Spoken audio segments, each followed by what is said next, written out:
everyone. And here we are in the afternoon of our first day of the Mount Shasta Chula gathering. Thank you all for coming. And this is Peter Mt Shasta, and he's our next speaker. And he's written lots of books. Actually read one from one of his books this morning that it's called I Am the Open Door, and these masters appeared to him in their light bodies, and they said, write down what we say, and that's what he did. Is that right? That's pretty, yeah, that's it. That's what happened. For a long time. 1977, Yeah. and you were 31. I I did the math. Well, I don't know if that's close enough.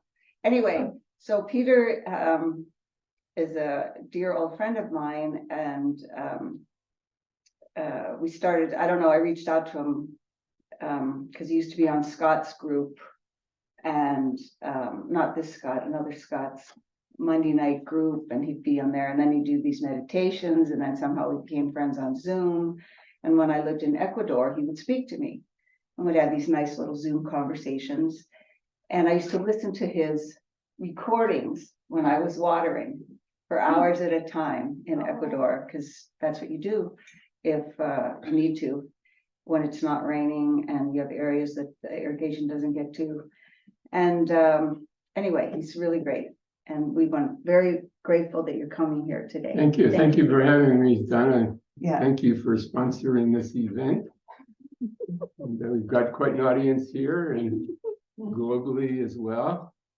You mentioned when the masters came to me to give me that book, I Am the Open Door, people get the impression I live a life of ease where I sit around and the masters materialize and we sit and chat. It's not like that. In fact, that book came about as part of a healing for me. I had just broken up with a woman who was my twin ray. Saint Germain brought her, it was over Christmas, to visit me, opened our hearts up. It was my mother's house, but we tremendous spiritual connection. Then he said, you're not to be together in this lifetime. So I said, thanks a bunch, and said, you have to take her, you have to tell her to leave and take her to the airport, which was a very traumatic experience. It took me, a year or two to recover from that. But I was standing there, it was in January 1977. I was leaning against the window, my head against the window pane with a broken heart, and Kutumi appeared to me. And I didn't see him, but I heard his voice, and he said, we have put you through everything we could think of. And I thought, oh, thanks. Is that what you guys do, is sit around thinking, what can we put our disciples through? You know what I mean? But that is how we grow, So he knew I had some gaps in my character that needed working on, and he put me through that. And it seems like they thought of some new things since then. But anyway, everyone tells me you're all students of the masters, and I know you've all been through heartbreaking, difficult experiences. So please don't lose faith. That's a part of the Chela's path, is to go through these experiences. They don't just give you a Maltese cross and say, now you remember the Great White Brotherhood, it's smooth sailing from now on, there's no problems or whatever. So as my teacher Pearl used to say, you have to walk the razor's edge. And sometimes you get nicked a bit doing that. So I'm not much on giving speeches, but I will see what comes forth. And if you have questions, you can ask. So I'd like to start with a joke sort of that I think explains some of the I am a bit. Anyway, someone told me this about 6 months ago, and it kind of struck me.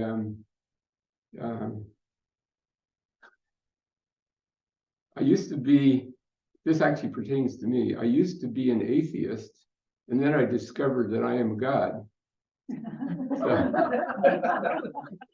So you're looking for God out there and all around, and then you go through a lot of ordeals, and then eventually, if you're paying attention, you find it's in here all along. which is why Saint Germain gives that light meditation in the first chapter of Unveiled Mysteries. He said, imagine there is a sun in the center of your chest and expand it out. And it doesn't matter if you don't see a light. Like there was a woman in South Korea that she said, I've been doing that meditation for a year now and I haven't seen any lights, you know? And I said, well, it's not like turning on a light switch, you know, it's subtle. It's more of a feeling, like when you feel love for somebody, you feel something here. So you meditate, it's more of a feeling you meditate on, but the visualization helps also. Some people are more visual, that there's a sun there and you expand that out. And yeah, it's, and then of course, then you say, I am that light. And as you say that, it goes out into the room. And yeah, when I first met Pearl, she said, she led me inward like that. And she said, say, I am the living light. And when I said that, I saw a light in the room with my eyes open. And I went, oh, I thought that's the light that people talk about. They say, have you seen the light? I thought it was a metaphor, like, have you seen the truth or something? But I actually saw a light and I was just ecstatic. And so then Pearl said, you can create with that light. Whatever you say after I am is what you create. I am the living light going forth into the world. I am the living light going from my heart to your heart.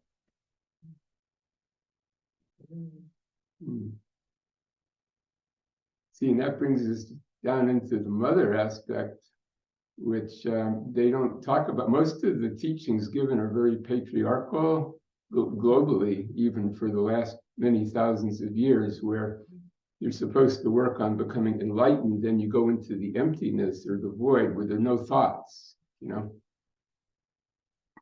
But then, you know, the mother aspect says, well, you know, could use a little beauty around here. You know, the emptiness is nice, but you know, also have some flowers or some, you know, something like that. So the mother wants to create, and that's created with love.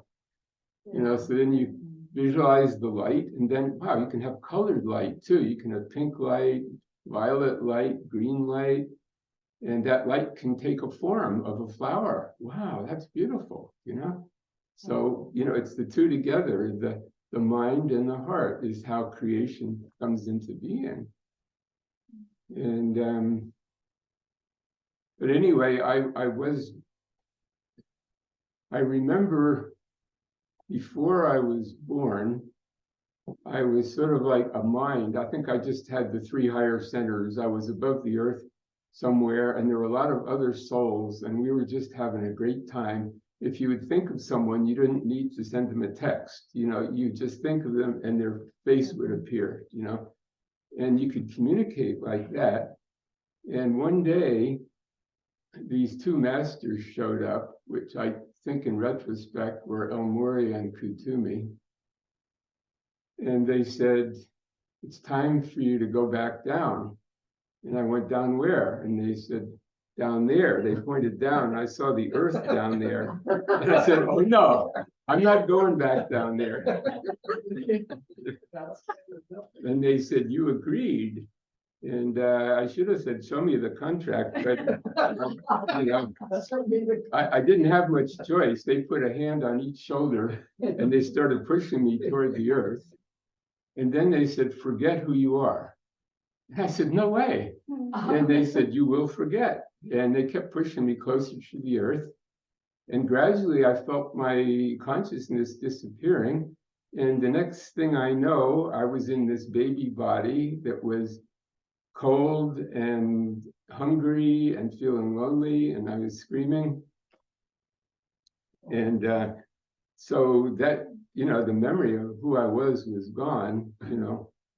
And but then later on, as I grew up, I would have moments of memory where I would go back into that basic God consciousness, and I would lose all track of my surroundings. And that was very embarrassing when it happened in school. I'd be standing on the playground or something, and then I would open my eyes and there'd be people standing around and they'd say, Peter, where were you? And I said, well, I was right here. No, they said, for the last 5 minutes, you've had a blank look on your face and been staring into space. And I would just kind of spontaneously have those memories of who I was, but I still didn't really believe in God, you know.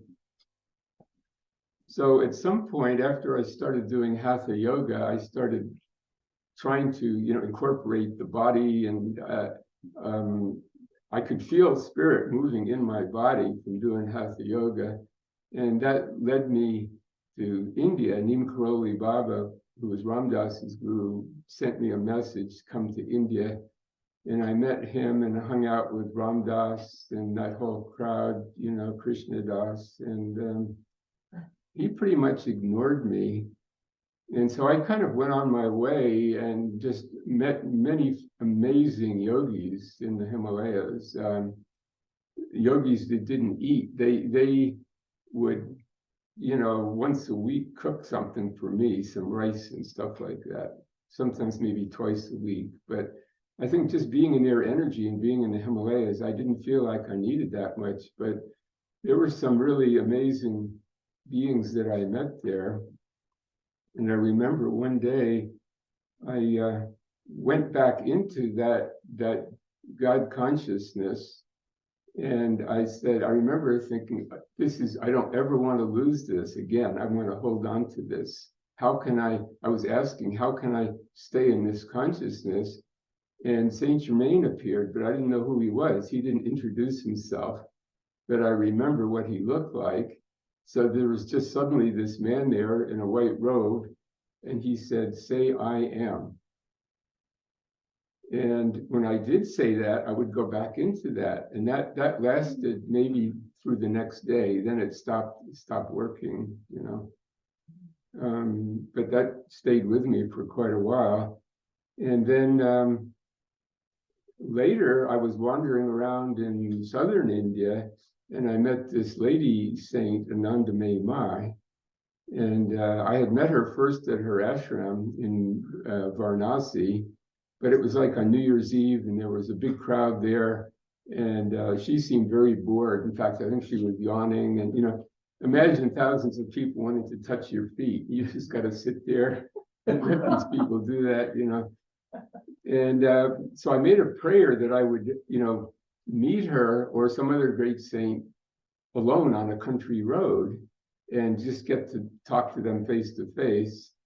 And about a month later, I was in Jagannath Puri, which is one of the main sacred places in India. And I went to buy some rice, and the woman, it was just a little stall where they sell rice and beans and things like that. The woman in front of me turned around, and it was Anandamayi Mai. She had, sometimes these gurus like to escape from the ashram, just be a normal person. Well, she had an ashram there in Jagannath Puri, and she kind of escaped there. And she just gone out like a regular woman and bought groceries and was going to cook dinner for her disciples. And lo and behold, I run into her, and I walked along. I asked if I could carry her groceries, and she said, no, in India, that's not appropriate for a man to carry a woman's, you know, a stranger. You're not supposed to really talk that much, you know. But so we had a nice chat. And the funny thing is, she was speaking in Bengali and I was speaking in English, but we understood each other perfectly. I mean, that's kind of a miracle. But then the next day, I was coming back from the temple in a rickshaw, and she saw me before I saw her, and she bowed like this, and she's, you know, like namaste, which in Sanskrit, that's the God in me honors the God in you. The thing is, she wasn't just saying it, she saw God in me, you know. And the energy I almost fell out of the rickshaw. The energy was so profound, because, you know, there I was back in that consciousness, and that it just happened just from contact with her. So I went home, and the next 3 days I meditated pretty much as long as I could, day and night, just to say, I want to see in myself what she saw. And it wasn't until, but none of these great yogis taught me how to do that. In fact, some of these amazing beings, they could, precipitate food out of the air. They knew what you were thinking, but they were silent. They didn't speak, but, like there's one of them, he knew what I was wanting to eat, and he waved his hand, and there was the food that I wanted in his hand. But they still didn't teach me anything or how to, achieve that consciousness on a sustained basis. But it's when I met Pearl that she taught me how to do that. And I met Pearl in kind of an unusual way. In India, the last couple of weeks I was there, I had 3 people come up to me on the street, say, you should go to Mount Shasta. Because my visa was expiring and I missed the energy of the Himalayas, and they said, well, there is in the United States a place similar to the Himalayas where they're masters, and that's Mount Shasta. You should go there. So I came to Mount Shasta, and I was fasting on the mountain, and one morning I woke up, and there was that voice that had spoken to me in the Himalayas, which is Saint Germain, and he knew my name, knew all about me, and he told me what the next year of my life was going to bring. And I didn't like anything he said. He said I was going to go back to India and meet Sai Baba, and I was going to sell my farm near Woodstock, where I started a commune, and I had, pretty nice life. And he said I was going to move to Mount Shasta, and Mount Shasta was a logging town then with, if you walk down the street with long hair, I had long hair, then people would shout at you, dirty hippie, get a job and stuff. So I didn't want to move to Mount Shasta. He told me all these things, and I didn't like any of it. And the last thing he said was, change your name to Mount Shasta. And I said, you got to be kidding. I'm not going to do that.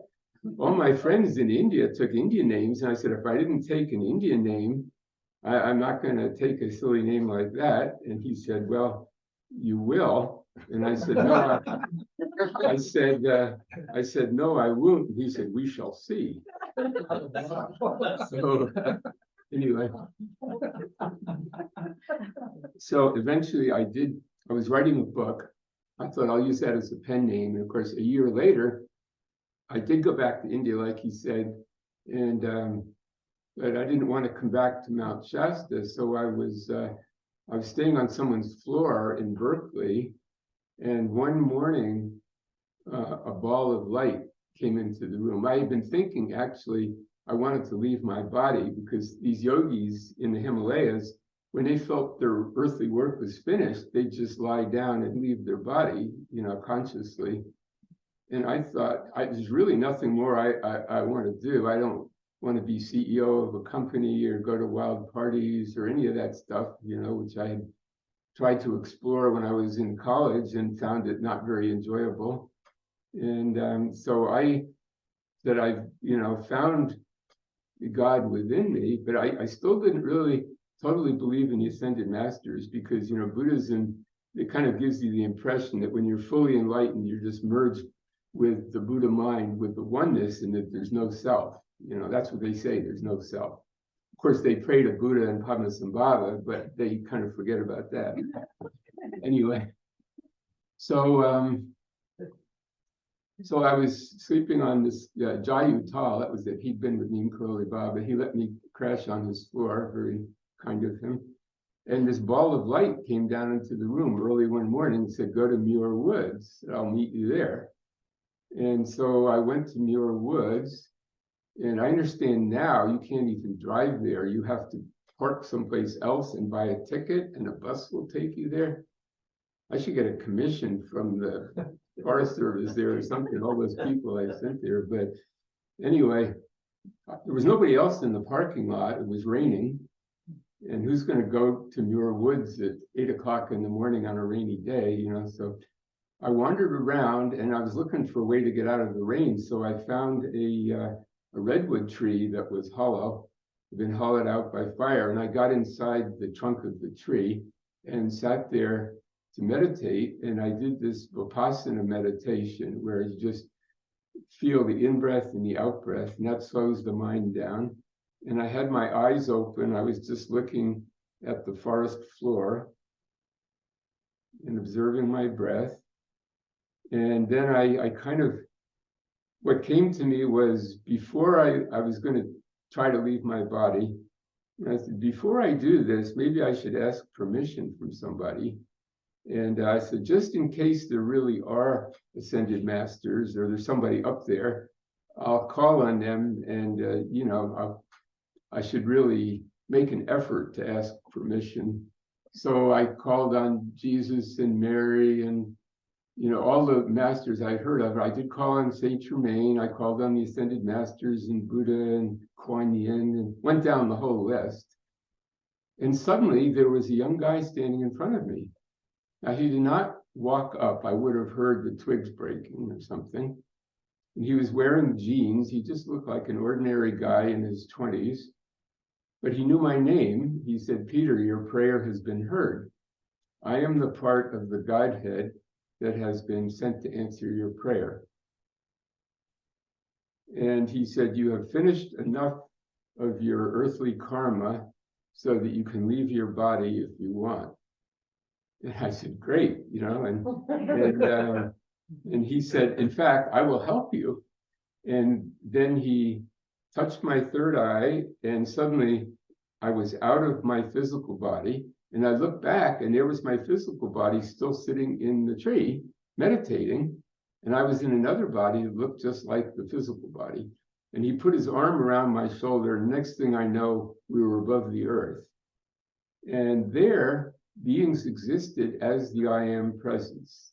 I didn't see bodies, they were just balls of light, which I think is what in theosophy they would call the night of God. There's a day of God when you're active, you come forth into duality. And then the night of, you kind of like in meditation for millions of years, where you're not aware of anything other than just bliss, light and bliss, you know. So I saw these beings just emanating bliss, you know. I mean, you could feel it. It was just beautiful. And I said, this is it. This is where I want to be. And then I heard this crying coming from someplace, and it got louder and louder. And I looked down, and there was the earth. And I said, what is that? That is awful. And he said, that is the suffering of humanity. The masters hear that all the time. And if we could cry, we would, you know. And it was just heartrending. I mean, the wailing and suffering and crying. And I said, I can't leave. I've got to go back. And he smiled and he said, you made the right choice, my boy. And he said, I want you to help me with my work, but you need training first. And I want you to go back to Mount Shasta, and you will meet your teacher there. The first person you meet in Mount Shasta will tell you what to do next. And the next thing I know, I was back in my body inside the tree trunk. And he said, now I will show you who I am. And in front of me, he changed form from this guy wearing jeans into the form of Saint Germain in a white robe. And it's like the picture in the first edition of Unveiled Mysteries. You know, that was a picture that he had precipitated and given to God-fearing King, I understand. And then he just faded out slowly and disappeared. And I recognized him because when I was a guest at the Theosophical Society, they had his picture there. And I had tried to read Unveiled Mysteries, but I hadn't been ready for it at the time. And so anyway, I felt like I've been hit by lightning. I got in my car. There was still no one in the parking lot. Maybe it was 9 o'clock now. I drove to Mount Shasta, and somehow I got here within about 2 hours, which is physically impossible, even if I'd been going 80 miles an hour, because it's about a 5 or 6 hour drive.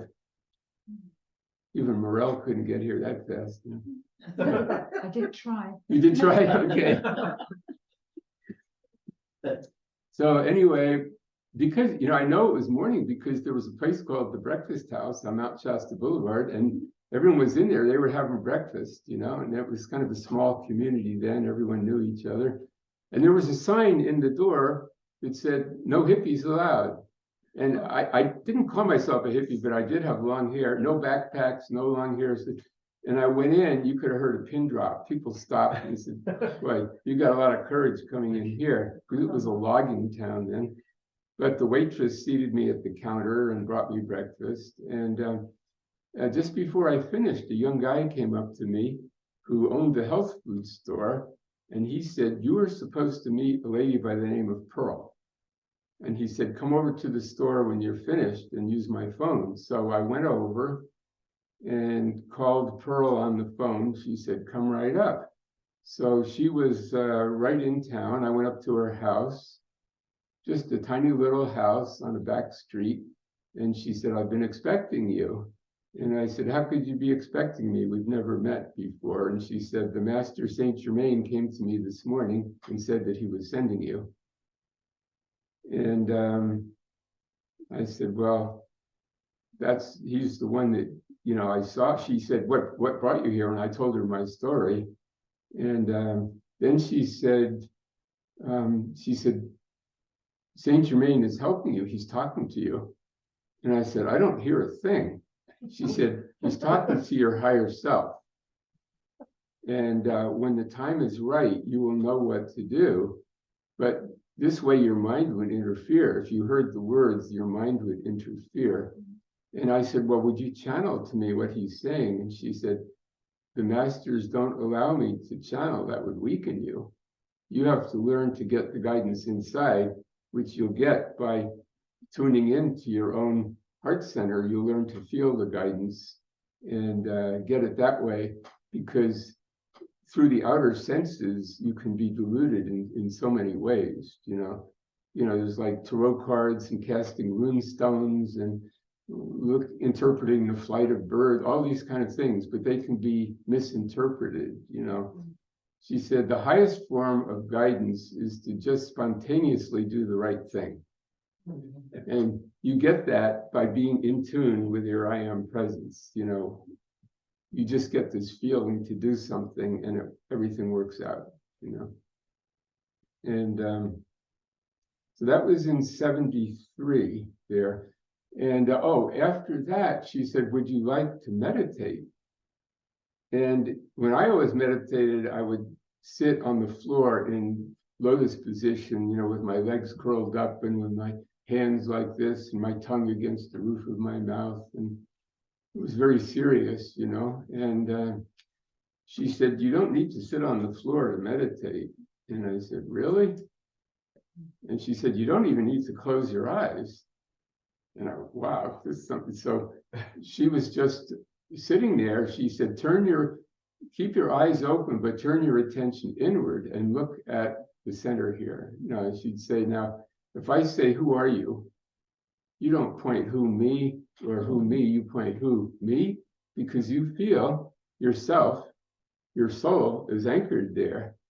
And that's because the I am presence, or the God flame, the Atman, whatever you want to call it, is anchored there in a threefold flame. And you spontaneously know that, and that's what you should meditate on. So she said, put your attention on that presence there, that feeling, and see it as a sun. Imagine it's a sun. And then, I just saw our eyes met. And I felt the sun in her heart and the sun in my heart, that we were sending this beautiful light to each other. And that's when she said, say, "I am the Son of God." But S-U-N, I am a son of God, not the son, a son of God. And that's when that light came in the room.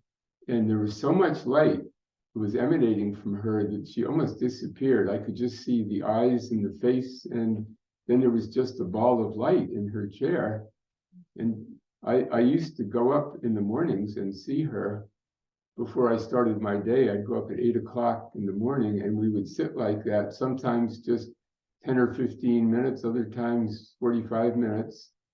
And she would see me turn into light. I would see her turn into light. So they're like two light beings looking at each other, and there were no words, no messages, nothing verbal like that. It was just, getting charged up and, bringing the I am presence down into the physical form, which is great for your health too, And as Saint Germain says, bring that light down into every cell of your body, even down into your feet. And what the ascension is actually, when you complete that, you can bring that light into every cell, and then your body is no longer physical. You become a being of light and merge completely with the I am presence, And there are beings that have actually done that physically. I studied with a Chinese master for a while, and he was there when his master ascended physically. That he was there. He told him, walk away 100 paces, sit down, do this mantra, something will happen, then turn around, say this other mantra, come back. And he said, while he was sitting there were 7 waves of different colored light that filled the entire sky. And he heard a sound. He called it an implosion. And when he got up, this is out on the side of the mountain. When he came back, the master was gone. There was just his hair and fingernails on the ground and his robe, kind of like Obi-Wan Kenobi or something like that. So there are, it's not a myth, and there are Tibetan lamas that have seen that. There are stories of people having witnessed that in Tibet.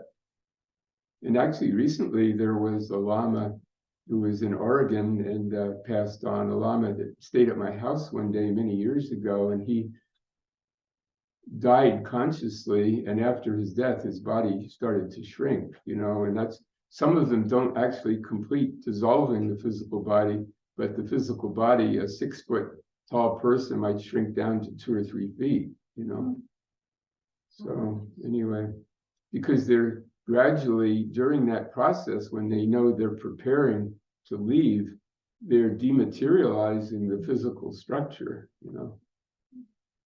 It's not that we have to do that, but there are many people ascend after they leave the physical body, which is what Godfrey did, So I don't know, maybe someone has a question. Maybe someone has an answer.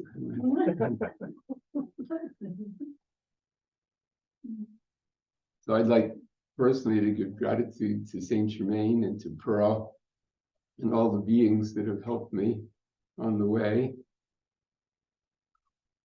Did you do anything to prepare to try and hear Saint Germain after Pearl said practice? Was it just the light in the heart? Yeah, I asked Saint Germain to talk to me and for messages and all that, and he rarely, would just answer a question. But I mean, sometimes it would be like he'd say, "You're on the right track," or if I got the answer on my own, he'd say, "Well done," or But it was very rare that I would have like a conversation or. See, again, that thing is, if the masters are there for you, you can ask them all these questions. Then again, you start giving your energy to outer forces, outer personalities, and things like that. And it's really learning to tune into the presence and getting the answers in a very physical way, almost, or just a realization or something like that. And sometimes you might have a dream or something like that. And there was, during that first year or two in Mount Shasta, hardly a day passed when I did not see him, maybe just as a flash, just saying I'm here. But, and he told me to get into real estate, the real estate perfect, buy old houses and fix them up, because I was completely ungrounded. And if you want to be a master, you have to know how other people live. How are you going to help them if you don't understand how they live? So that was part of how my lesson on the path of mastery was to get into the business world and learn to deal with tenants and building contractors and lawyers and accountants and all that stuff. And that brought me more and more into the day-to-day world. He did not enter into telling me the specifics on a daily basis, do this or do that, or he didn't say, don't rent to that tenant, or change the washers on the washing machine. He did. It was all, every moment I am the present showing me what to do, and I am being guided and being directed. And then I would go, and then maybe the guy at the hardware store would tell me, or that it was every step of the way trying to intuit it and feel it and bring it through. Now, if he'd been there so he'd answer all of my questions like that, like, where do they get the guidance, So if you want to be like Saint Germain, he gets it from the source, so that's what we have to do, really.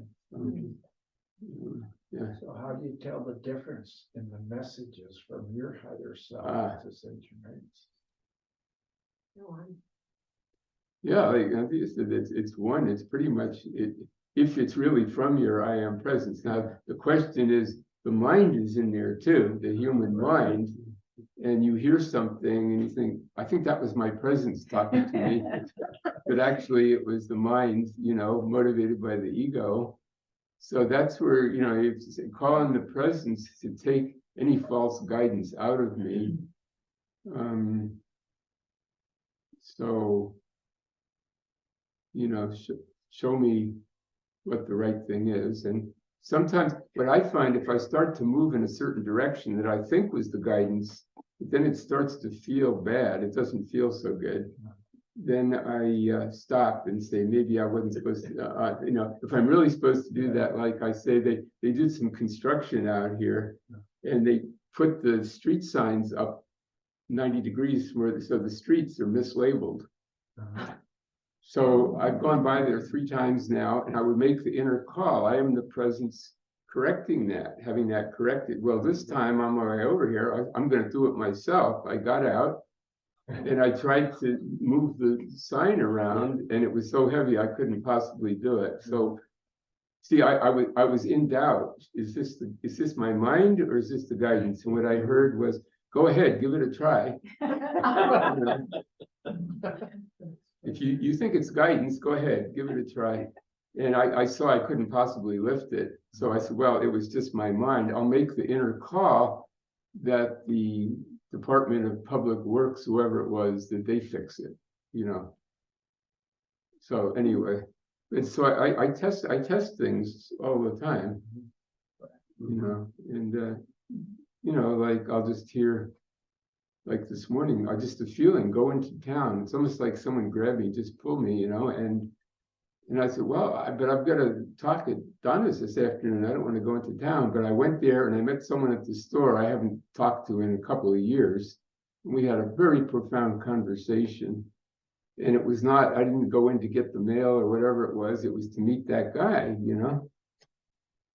So again, if a voice had told me exactly why I was going, I might have, been under a lot of pressure or stress, something like that.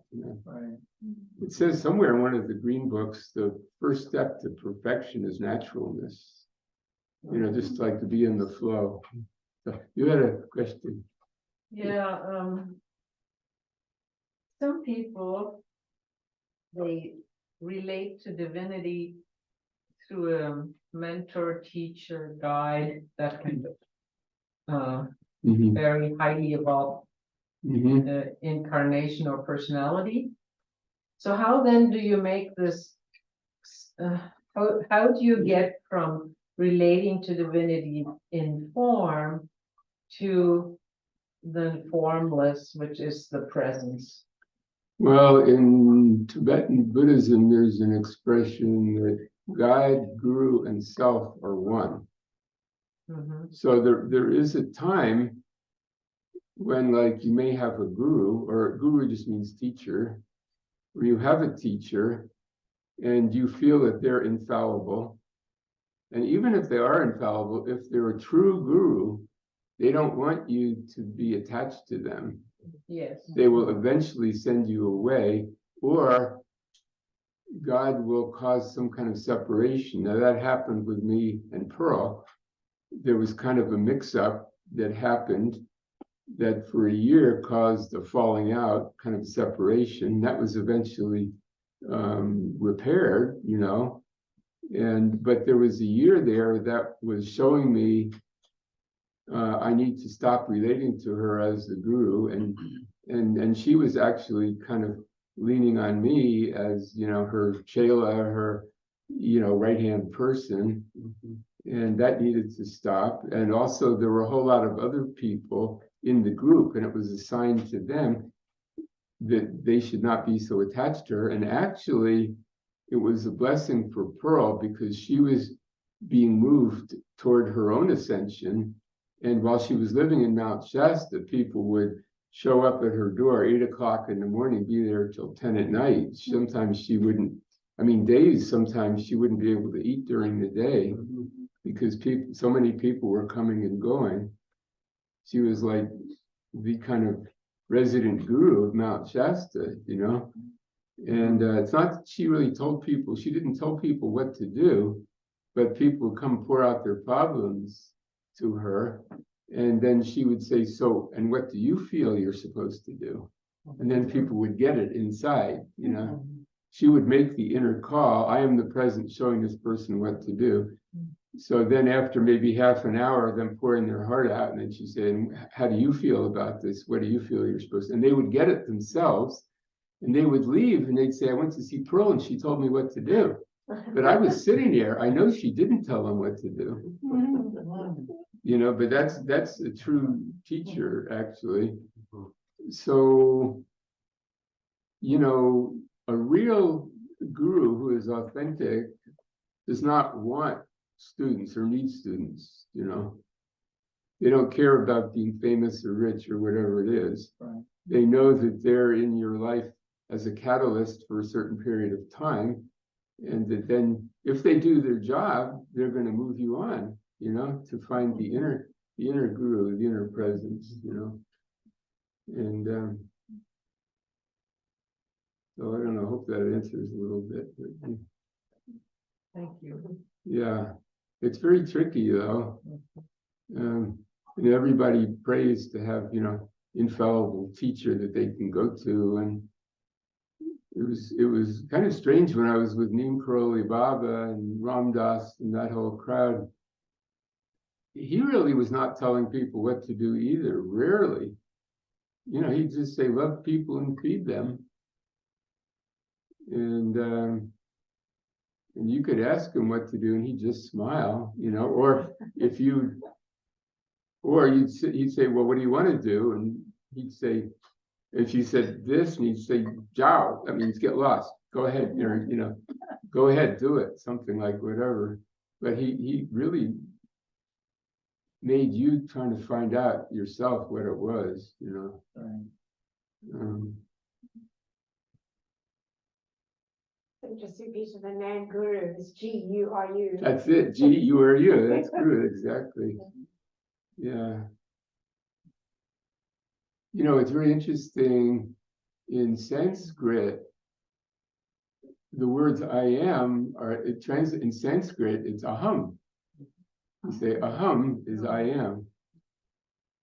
Aham Brahmasmi is I am God, or I am Brahma, you know. So I've got a question. sure. I've read that the I am in different languages, you have to use your own language for it. So for French, you'd say je suis, and in German, ich bin. They don't have all the vowels that I am has and ahum has. So they don't sound as powerful as our English language and the Sanskrit. Right. Like even if you say aham in Sanskrit, it doesn't have the power for me that's saying I am. Like when Saint Germain told me, he didn't say aham, he said say I am, because that's my language, you know. but other people he's told to say it in the language that means something to them. I just felt there was a certain vibration about ahom and I am, which the je suis and ich bin don't have, but that might Yeah. be my misperception. Everybody has to really find out what works. Right, Johnny? Johnny found out. Johnny found out what works. It's okay, Johnny. Did you hire yourself come through?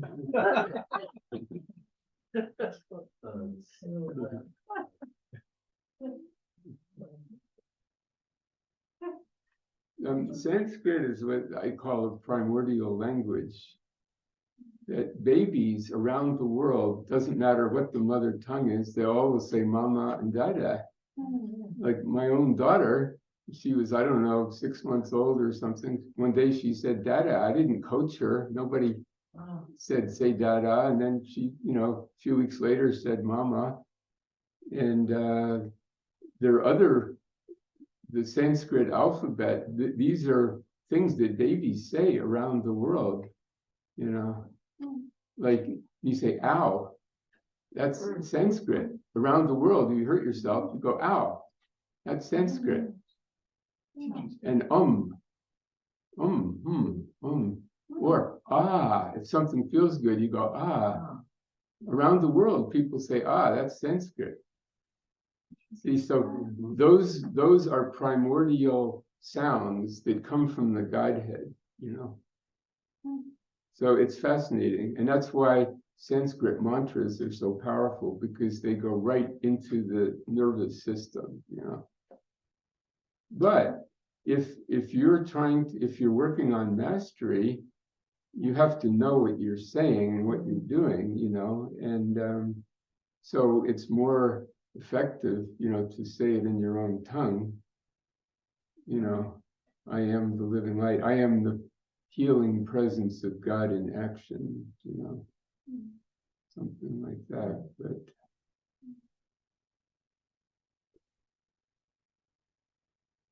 anyway. So, Peter, I have a sub question. So, you had used such a great job of explaining kind of Eastern thought and bringing it into the I am idea, right?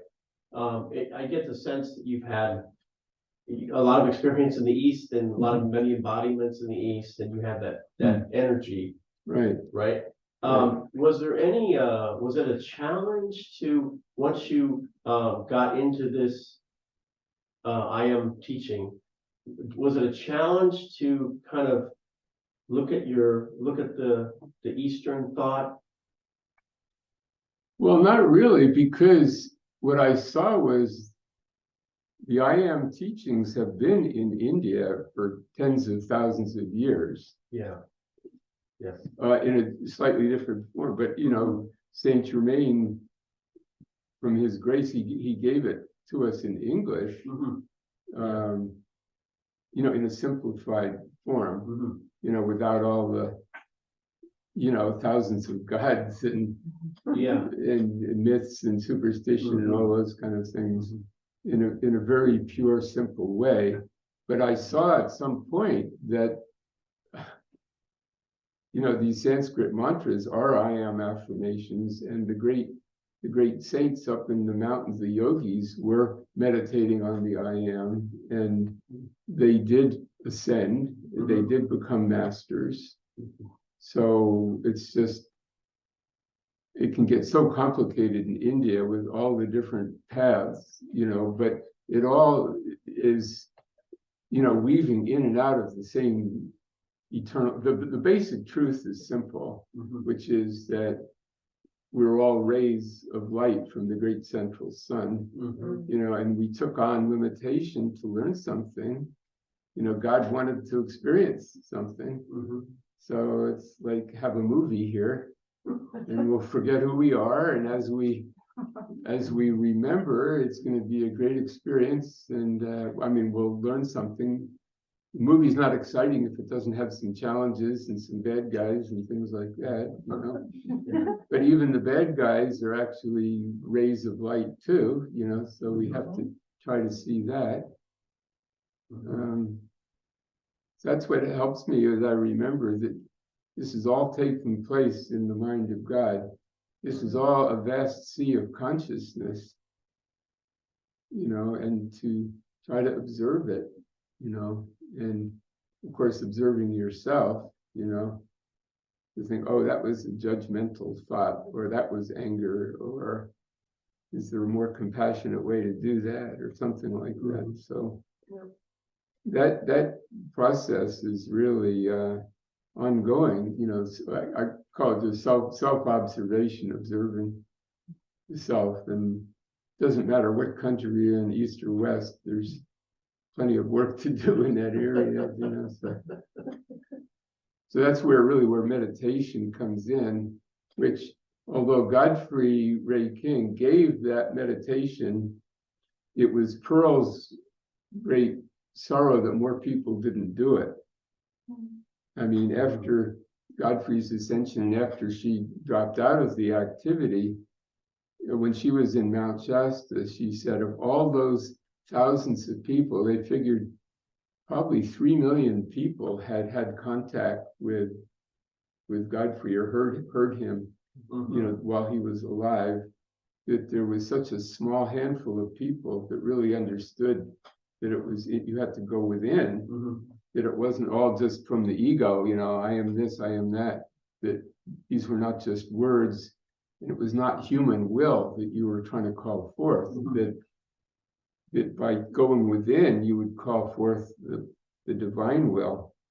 In fact, that was a very interesting experience. After about a year in Mount Shasta, I saw that by using the I am with my own willpower, I could create all kinds of stuff, and I experimented with that. Like I wanted a house out in the country, by a stream, and somebody just gave it to me with no rent, But then after a while, I saw, it was like 45-minute drive. I belonged in Mount Shasta, so I'd be closer to Pearl. And it was just one thing after another. I wanted a car. I decreed for a car. Someone gave me a car. But then I realized that wasn't the right car, that I needed different. Anyway, so finally one day I sat down and I said, thy will, not my will, be done. I call on the I am presence. You show me what you want, that you know the plan. And then it became more of surrender rather than just willpower, because your own human will doesn't hold a candle to the will of the I am presence. The I am presence has access to infinite power. So when you're doing the will of God, the doors will open, and you'll have what you need, So it's more, I found, rather than saying, I am getting this done, it's I am, it's more like accepting it. I accept what you want. I am the presence of God in action doing this. And then it just goes through and it does what it's supposed to do. But anyway, it's just my way. Yeah. So, what I haven't really grasped is these decrees, they seem so demanding and commanding. And when I hear you speak just like you did just now, where, your will, the human will or personal will folds more into the divine will, that sounds more like the path of surrender. And so how do I bring that together then? Well, again, it's like the father-mother principle that you kind of bring them together. So there's the consciousness, I am the presence of God bringing forth, and then you have the visualization and the feeling and the love that you release. So when you're decreeing, at the top of your lungs, that's more like, I think, of the father principle, and then the love part more, I think, the mother, the nurturing quality, but whatever it is, it should come from your heart. And if it's coming from emotion, you know when it's coming from emotion, and that's the ego. Right. It's not that you can't say the affirmation loud, but if it's coming, with anger or impatience or ego or, from the solar plexus, then, that's from the human, But still, there's some language in those decrees Mm. that does sound commanding. For example, in the Tube of Light, you'll say, I think it's about the third sentence, see to it that I am invincibly protected against blah, blah, blah.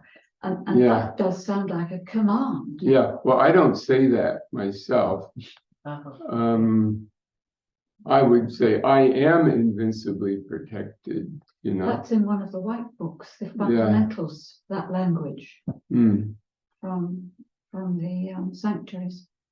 So I can't speak for all the other paths that have taken these teachings, and there's much disagreement among them about how it should be and everything. But my personal experience is those doing the decrees with emotion, and you're talking to God. You don't shout at God, or see to it that did it, like, who are you talking to? If you're really in touch with God hears your every thought. You cannot take a breath without God. It's God that's beating your heart. So you don't need to shout to God. So, and when you say I am, God is coming forth through you. So, you don't need to give detailed instructions to God. It's just like, So you're saying it, I am invincibly. but you're not demanding. Yeah. You don't have. I even say, please see to it that I'm invincibly protected sometimes. But that's, again, the human thing, Right. I am invincibly protected, or just protect me, or, I think it also relates to what brings you the greatest feeling. So if you Yeah. say I am Yeah. protected, and if you feel it enough, but sometimes you might say, mighty young presence, see Yeah. to it that I am. Yeah. It might bring a greater feeling. Yeah. So I think it's very Yeah. much an individual thing. Yeah, I mean, I wouldn't say, mighty Anthea, see to it that I am invincibly protected. Well, it's not up to me to order you. I'd say, Anthea, please see to it that I'm invincibly protected. And I know that you're a cosmic being of divine love, and that you want to help me, and that you would do that. My demanding and commanding of you is, might even push you away. So I don't know. Thank you, that was very helpful. Yeah, like, when you have children, I mean, if you're going to do, the child asks you for something, if they say, please, mommy, or please, daddy, would you do this? You're more than wanting to, do what they want. But if they, I demand you to help me, forget it, do it yourself, So this has been fun gathering. It's everybody should, experiment with it on their own. But to know that God is present at every moment, that is really something. And when you say I am, you call that presence into action. So, and then, you can, dear God, please show me what the obstacles are. What do I need to clear? And that's then where the meditation comes in. I still do that Vipassana meditation, observing the in-breath and the out-breath. It just stills the mind. And then you can see what comes up. Oh, gee, I didn't really handle that very well this morning, that conversation. I could have said it differently. Okay, I'll work on that. So I think is until we ascend, we're always looking at different ways we could do things, or try to understand where the negativity came in. Is that some vestigial anger I have at my father or mother from something? And to say, I should really clear that, because it keeps coming up. And why should I take that out on my friend or my wife or whatever, So that's why it's very important not to just say, I am the master presence in action. I am infallible. I am going forward, because wait a minute, slow down. There are some things in there, some human qualities that we need to look at, and not just pretend that you're you can say I am holy, pure, and perfect, but if you go around town saying I am holy, pure, and perfect, people are going to think, wow, what an egomaniac. If you start to believe that, if the ego believes that you're holy, pure, and perfect, you're really in deep trouble. You're going to come around for another lifetime, And so you look at the things that are not holy, pure, and perfect, So what a great adventure we got here. Peter, before Yeah, you finish, yeah, sure. I've got another question. You said just 5 minutes ago that even the bad guys are rays of light. Now, it's our understanding, certainly my understanding, my perception today, that there really are dark forces around trying to upset things and are very negative. Are they also rays of light? Well, that's really good question, and I don't have a total answer on that, but there are obviously light beings who have done very bad things, and they have come around, maybe thousands of lifetimes back, to get back into the light again. But there are shadows also. But still, where did everything came forth originally from the mind of God, they're poisonous spiders and snakes and so on, and God created them too, like even poison ivy. You think, why did God create poison ivy? Well, in homeopathy, the remedy made from poison ivy is one of the greatest remedies for skin conditions. What will cause a condition will also cure it.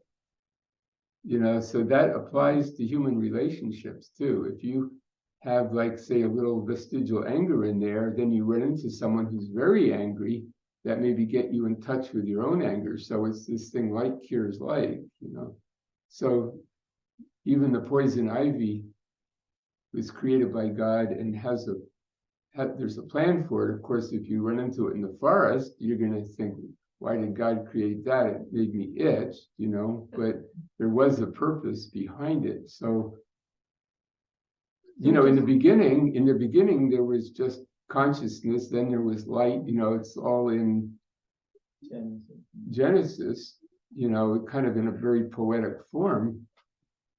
And So we just have to trust that the dark forces are actually for our own evolution. And we don't have to do anything. Just have to sit and say it's all right. Yes. Well, I don't do that. Well, there's ways to deal with those forces. You read in my book, a being attacked me at night and even stabbed me. It was very real. And I called on all the masters, and say, I don't think I said blast and annihilate, but I take command or whatever, and nobody showed up, so I'm face to face with this demonic being who was very real. It was not a dream. I was wide awake. And I sent forth love. And it stepped back and went, wow, what was that? And over the coming weeks, I prayed and prayed for that being. And he finally said, thank you. You helped me with my evolution. And that being has turned around like that. And there was a woman told me, I think a week ago, that she was staying in a motel room somewhere and she was going to bed at night and some kind of lizard creature started to climb in bed with her. It was like a man, but it had lizard skin, reptilian skin. And she put her hand up and said, get out. And it did, it left. So, so she, it respected her divine power, and sometimes, like, I got sent into downtown San Francisco, where there were all kinds of dark forces, and I was calling on Archangel Michael and, doing very dynamic work, Saint Germain, Violet Tar, Angels of the Violet Flame, really, really calling on all entities to be removed. I do this kind of work every day. Like when I'm not talking with people, I'm doing inner work. And I call for those dark forces to be removed around the world, wherever they might be active, so they are very real, and it's not, you don't want to just say, oh, God's will be done or whatever. It's up to us to Yes. I think assert, so. so that's good. Yeah, in fact, I actually have an actual sword that used to belong to my daughter, but she didn't want it anymore. So I every now and then will take that sword. I call on Archangel Michael to empower this as a sword of blue flame, go forth and clear the earth of whatever it needs to be cleared of, and let that go, So I call dynamic application, Very good. Yeah. Mhm. But there's no personal anger in there. I was gonna say, you say it with love, not There you go. Make it into a light. creation. Yeah. How's our time? It's after seven after After what? 3. Oh, well, you better say. Thank you, everybody. Thank you. Thank you.